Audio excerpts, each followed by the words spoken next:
మేము వానలపాడుకు ఒక ఫంక్షన్ నిమిత్తము వచ్చినాము.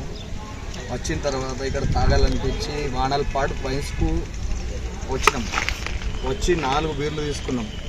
4 బీర్లు తీసుకున్న తర్వాత 3 తాగేసినాం. 4వ బీరు కూడా సగం తాగేసినాం.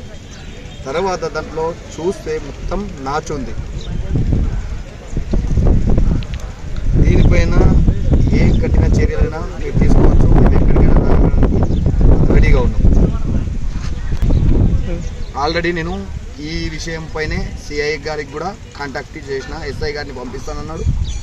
ఎస్ఐ గారు వచ్చిన తర్వాత వెళ్తాం. ఇదే వైన్స్ ఇది బెల్ట్ షాప్. బెల్ట్ షాపా? వైన్స్ ఎందుకో మరి. బెల్ట్ షాప్ ఎక్కడ? వానలపాడు. ఎవరిది అది?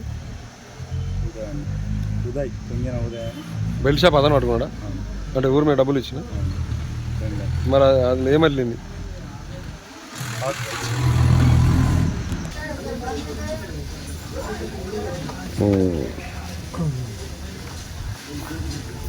ఏమో వీరు అలా కాపురు ఎక్కింది. మేము వానలపాడుకు ఒక ఫంక్షన్ నిమిత్తము వచ్చినాము. వచ్చిన తర్వాత ఇక్కడ తాగాలనిపించి వానలపాడు వైన్స్కు వచ్చినాము. వచ్చి 4 బీర్లు తీసుకున్నాం. 4 బీర్లు తీసుకున్న తర్వాత 3 తాగేసినాం. 4వ బీరు కూడా సగం తాగేసినాం.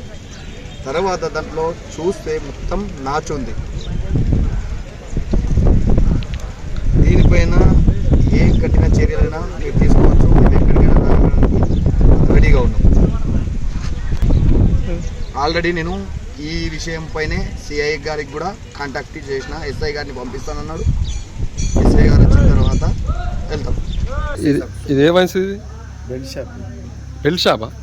వైన్స్ ఎందుకో మరి. బెల్ట్ షాప్ ఎక్కడ? వానలపాడు. ఎవరిది అది?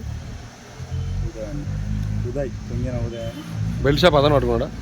అంటే ఊరి మీద డబ్బులు ఇచ్చిన మరి అది ఏమల్లింది?